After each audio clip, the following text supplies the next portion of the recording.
வணக்கம். All in one zone devotional சேனலுக்கு உங்களை அன்புடன் வரவேற்கிறேன். இன்றைக்கி நம்மளுடைய சேனலில் ராமானுஜரின் கதை, அவருடைய கதையை பற்றி நம்ம பார்க்கலாம். மற்றும் ராமானுஜர் தான் துறவியாகிவிட்டோமே என்று வருத்தப்பட்டாராம். அந்த கதையும் பற்றியும் நம்ம இன்றைக்கி பார்க்கலாம். அதற்கு முன்னால் நம்மளுடைய சேனலை தான் ஃபர்ஸ்ட் டைம் பார்க்குறவங்களா இருந்தாலும் சரி, சப்ஸ்கிரைப் பண்ணாமல் பார்க்குறவங்களா இருந்தாலும் சரி, நம்ம சேனலை சப்ஸ்கிரைப் பண்ணிக்கோங்க. கூடவே அந்த பெல் பட்டனை ப்ரெஸ் பண்ணிக்கோங்க. ஆல் என்கின்ற ஆப்ஷனையும் ப்ரெஸ் பண்ணிக்கோங்க.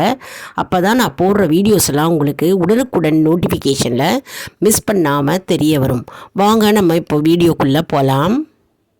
அதாவது ராமானுஜர் அப்படின்னாலே நம்ம எல்லாருக்கும் தெரியும், ஒரு தலை சிறந்த குருவாக திகழ்ந்தார் அப்படின்னு நமக்கு தெரியும். ஒரு மூதாட்டி, அதாவது வயதான ஒரு மூதாட்டி தனக்கு மோட்சம் வேண்டும் என்று விரும்பினாராம். அதற்காக ராமானுஜர் திருப்பதி ஏழுமலையாரிடம் கடிதம் எழுதினாராம். அந்த சிறப்பை பற்றியும் மற்றும் ஆழ்வார்கள் மீது ராமானுஜர் அதி தீவிரமான பக்தியை வைத்திருந்தாராம். அந்த பக்தி சிரத்தையும் அதனுடைய சிறப்பும் பற்றி நம்ம இன்னைக்கு விரிவாக பார்க்கலாம். வாங்க இப்போ நம்ம சிபாரிசு கடிதத்தை பற்றி பார்க்கலாம். ஒரு காலத்தில், ஒரு சமயத்தில் ராமானுஜர் தன்னுடைய சீடர்கள் அனைவரையும் அழைத்து கொண்டு திருப்பதி ஏழுமலையானை தரிசிக்க சென்றார்களாம். அப்படி தரிசிக்க செல்லும் பொழுது ராமானுஜர் என்ன செய்தாராம், சதா சர்வபொழுதும் இறைவனுடைய நாமங்களை உச்சரித்து கொண்டு அதற்கு விளக்கம் கொடுத்தாராம். அதாவது தன்னுடைய சீடர்களுக்கு இறைவன் நாமத்தை பற்றி விளக்கம் அளித்து கொண்டிருந்தாராம். அப்பொழுது என்ன ஆயிற்று, பயங்கரமான வெயிலம், செம்ம வெயிலம். அப்போ அந்த வெயில் நேரத்தில் தாகம் எடுத்ததாம். அதாவது ராமானுஜருக்கும் சரி, அவருடைய சீடர்களுக்கும் சரி, தாகம், மிகுந்த தாகம் எடுத்ததாம். அப்பொழுது அந்த வழியே ஒரு வயதான மூதாட்டி மோர் விற்று கொண்டு போயிருந்தாளாம். அப்பொழுது ராமானுஜருடைய சீடர்கள் அனைவரும் அந்த மூதாட்டியிடம் மோர் கேட்டார்களாம், மோர் தரும்படி கேட்டார்களாம். அப்பொழுது மோரை வாங்கி கொண்ட சீடர்கள் இந்த மோருக்கு எவ்வளவு விலை, எவ்வளவு நாங்கள் காசு கொடுக்க வேண்டும் என்று அந்த மூதாட்டியிடம் கேட்டார்களாம். அப்பொழுது அந்த மூதாட்டி, எனக்கு காசு எதுவும் வேண்டாம், சதா சர்வபொழுதும் அந்த பெருமாளின் பரமபதத்தில் மோட்சம் கிடைக்க வேண்டும், எனக்கு மோட்சம் கிடைக்க வேண்டும் என்று அவரிடம் கூறினாராம். அதற்கு ராமானுஜர், உனக்கு மோட்சம் கண்டிப்பாக கிடைக்குமா, ஆனால் அது இறைவனால் மட்டும்தான் கொடுக்க முடியும், அதற்கு நான் என்ன செய்ய முடியும் என்று ராமானுஜர் கேட்டாராம். அதற்கு அந்த மூதாட்டி, நீங்கள்தான் ஏதாவது சிபாரிசு செய்ய வேண்டும், ஏனென்றால் பெருமாள் தான் வாயை திறக்க மாட்டேங்கிறார், எப்பொழுதும் பேச மாட்டேங்கிறார், ஆனால் நீங்கள் தான் எனக்காக சிபாரிசு கடிதம் எழுத வேண்டும் என்று அந்த மூதாட்டி ராமானுஜரிடம் கேட்டாராம். அதற்கு ராமானுஜர் உடனே ஒரு கடிதத்தை எழுதி கொடுத்து அந்த மூதாட்டியிடம் கொடுத்தாராம். பின்னர் அந்த மூதாட்டி அந்த கடிதத்தை எடுத்து கொண்டு போய் கோவில் அர்ச்சகரிடம் காண்பித்தாராம். அப்பொழுது உடனே அந்த அர்ச்சகர் அந்த கடிதத்தை எடுத்து பெருமாள் பாதத்தில் வைத்தாராம். சிறிது நேரம் கழித்த பிறகே பெருமாள் அவருடைய திருக்கரங்களால் அந்த கடிதத்தை எடுத்து பார்த்து அதில் ராமானுஜர் என்ற பெயர் இருந்த உடனேயே அவர் என்ன செய்தாராம், உனக்கு மோட்சம் கிடைத்து விட்டது என்று பெருமாளே கூறி அசரீரியாக கூறி மறைந்தாராம். பின்னர் உடனே வானத்திலிருந்து புஷ்பக விமானம் வந்ததாம். அந்த புஷ்பக விமானத்தில் இந்த மூதாட்டி ஏறி சென்று, அதாவது விஷ்ணு தூதர்கள் அதில் வந்து இந்த மூதாட்டியை பரமபத வாசல் விஷ்ணு லோகத்திற்கு கொண்டு சென்றார்களாம். என்ன ஆச்சரியம் பாருங்க.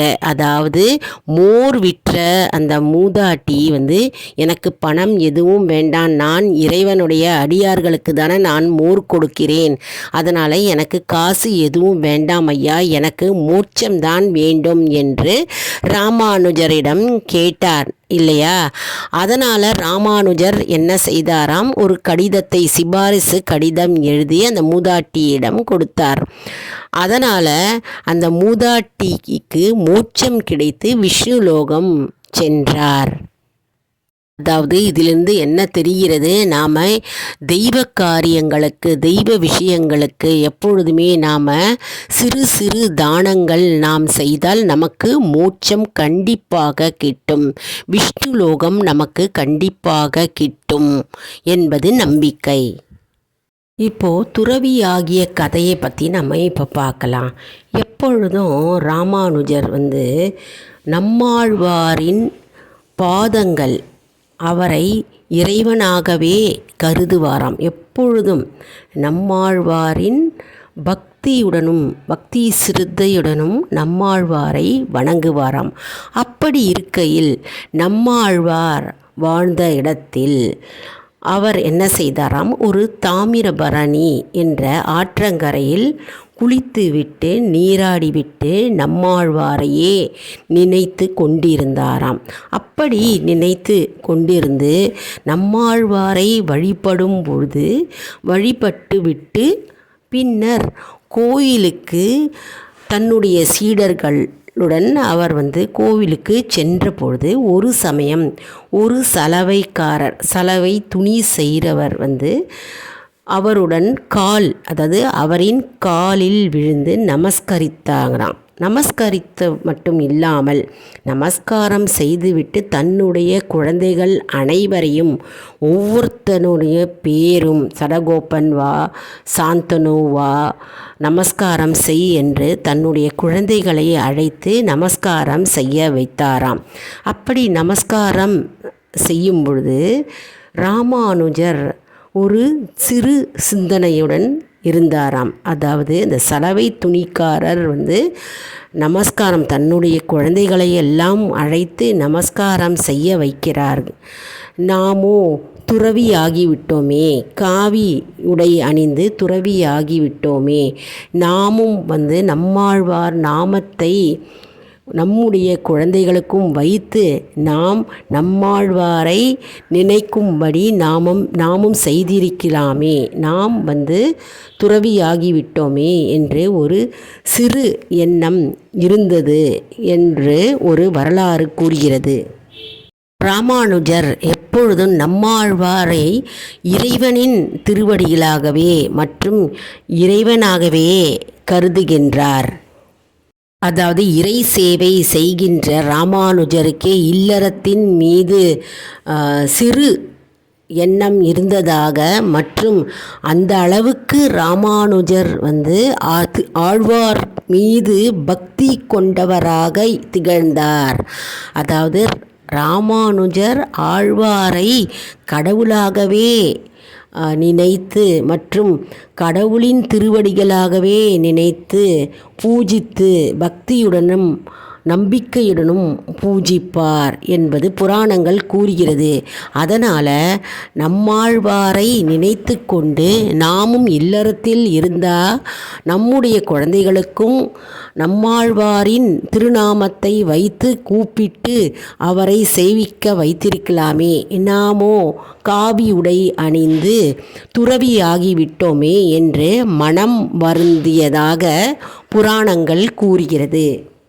அதாவது இதிலிருந்து என்ன தெரிகிறது, ராமானுஜருக்கு நம்மாழ்வார் மீது ஆழ்ந்த பக்தி இருந்தது என்பதை நாம் இதன் மூலம் தெரிந்து கொள்ளலாம். நம்மாழ்வார் மீது ஆழ்ந்த பக்தி இருந்ததால்தான் தன்னுடைய வாழ்க்கை துறவி வேடம் கொண்ட வாழ்க்கையாக ஆயிற்று என்று அவர் சிந்தனை கொண்டார் என்பது இந்த கதை மூலம் நாம் தெரிந்து கொள்ளலாம் இல்லையா?